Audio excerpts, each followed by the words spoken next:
بسم الله الرحمن الرحيم. مع قصيدة بالفصحى بعنوان جئنا إلى العدس. جئنا إلى العدس بسكون الدال. بسكون الدال. صحيح أن هذه الكلمة وردت في التنزيل مفتوحة الدال في قوله سبحانه وتعالى وعدسها وبصلها، مفتوحة الدال في التنزيل، لكنها في هذه القصيدة بسكون الدال حتى يستقيم الوزن، إما لضرورة الشعر وإما وربما تكون هناك لهجة من لهجات العرب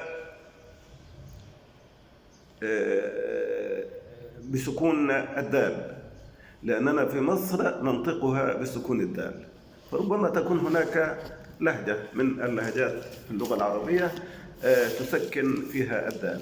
على أي حال يصح تسكينها إما لضرورة الشعر مراعاة للوزن. نقول في هذه القصيدة: جئنا إلى العدس نبلوه ويبلونا. جئنا إلى العدس نبلوه ويبلونا. جئنا إلى العدس نبلوه ويبلونا، لعله حيث نرجوه يواسينا. يعود يبدي جناح الذل حضرته لنا ويخفضه عطفا وتأمينا. تطاول اللحم حتى بات يرهقنا، ما عاد يحفظ أخلاقا ولا دينا. إلى التهور والتبذير نسبته، وبالأسى منه ما جفت مآقينا. لا خير في بلدي منه نقصده، ولا دخيل ولا مستورد شينا. وهيأ الحظ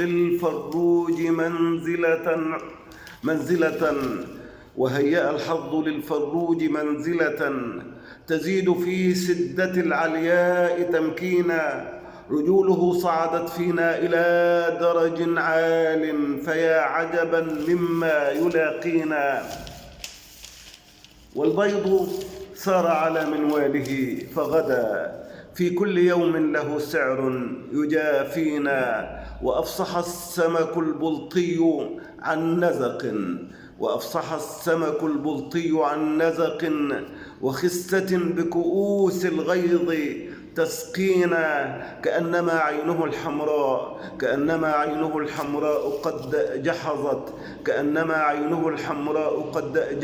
قد جحظت تنم عما له من مأرب فينا. كأنما عينه الحمراء قد جحظت تنم عما له من مأرب فينا. والزيت مكنه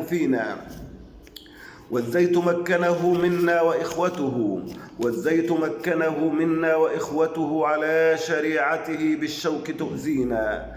الزيت يزلقنا والشوك يرهبنا، والجلد يقرفنا والقشر يعينا.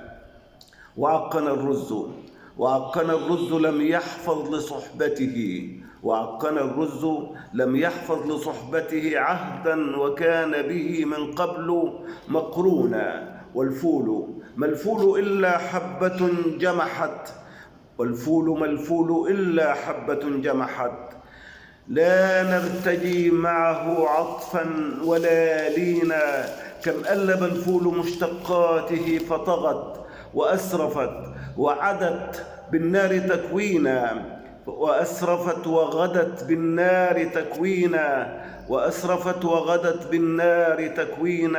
رحماك يا رب لا حب ولا أمل. الهم يحرق قاصينا ودانينا. كأننا كرة في ملعب ركلت كل إلى كل مكروه يباصينا. انتهت القصيدة، وفي النهاية أود أن أقول: لا تعجبوا أنني استعملت كلمة يباصينا في قصيدة أقول إنها بالفصحى. هذه الكلمة أصبحت كثيرة الاستعمال في حياتنا اليومية بيننا نحن المصريين، خاصة المصريين، وأصبح لها معنى لا يساوي معناها في اللغة الإنجليزية، لا يطابق معناها في اللغة الإنجليزية. أصبح لها معنى خاص لا هو يطابق معناها في اللغة الإنجليزية ولا يوجد له نظير مطابق في اللغة العربية، فأصبحت كأنها مصطلح معرب. ومعروف أن اللغة العربية يعني لغة عظيمة بإمكانها أن تستوعب جميع الكلمات. كثير من الكلمات المعربة المأخوذة من لغات أخرى معربة، وأصبح استعمالها شائعا. وفي التنزيل في القرآن الكريم كثير من الكلمات غير العربية المستعملة، فلا بأس في اعتقادي أو في رأيي أن تستعمل مثل هذه الكلمة باعتبارها كلمة ذات دلالة خاصة، لا هي مطابقة لمعناها في اللغة الإنجليزية ولا يوجد لها نظير في اللغة العربية، وبالتالي أصبح لها معنى خاص.